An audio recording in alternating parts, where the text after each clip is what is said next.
Laura, these are all real people. I actually did research. There's one attorney out in the South who gave up his practice and only practiced for kids.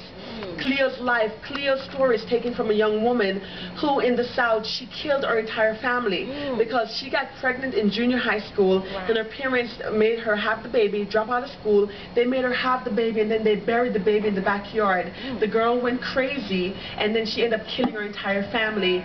She's actually now on death row and she's about to be put into adult prisons, and this guy's trying to save her life because he's saying that, you know, she did this as a child and her family provoked it.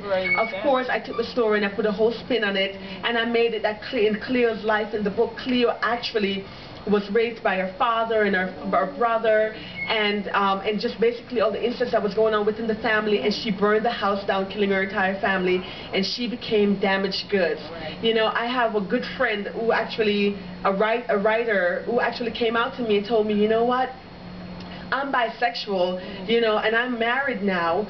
And she's insatiable. She cannot be satisfied by her husband, and her husband loves her so much he's allowing her to go and find intimacy with whoever she can get it from. And she still visits her uncle who raped her in prison because she feels some kind of attachment or some kind of a love to him, and her husband doesn't know.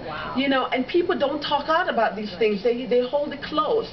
I also teach high school, and the secretaries and everybody, and they come to me and they tell me, this one lady, you know, she come to me and she said, you know what, let me tell you a secret.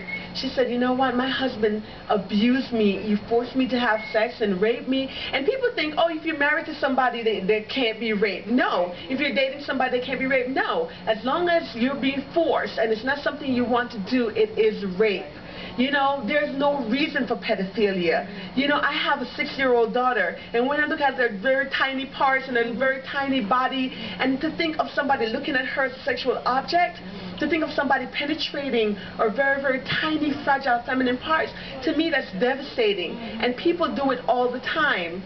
I see 8th graders and 6th graders walking on the street, you know, and men, grown men, looking at them. Their bodies are grown and developed, and because of the language that in music and on TV and on the radio, I mean, these children act as if they're adults, and you don't know that they're actually 10 years old or 13 years old and 14 years old, and they sit in the restaurants and they talk about, you know, on MySpace their boyfriend is, you know, Flagger 101 and, you know, Hot Stuff 10,000 or whatever, and they're not going home, and the parents are so busy trying to make a life and working hard that they can't be home to make sure that their children are home. And these children are out doing so many horrible things, and it's just so overwhelming to me to see these things. And I'm definitely hoping that by writing this book and by sharing my own story and by putting it out there, that people will know that you can reach out, that there is an outlet, that there is a way out, that you can talk to people, that there is no shame in being a victim,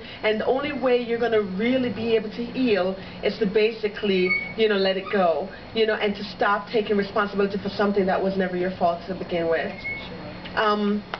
Thank you. Any questions? Go ahead.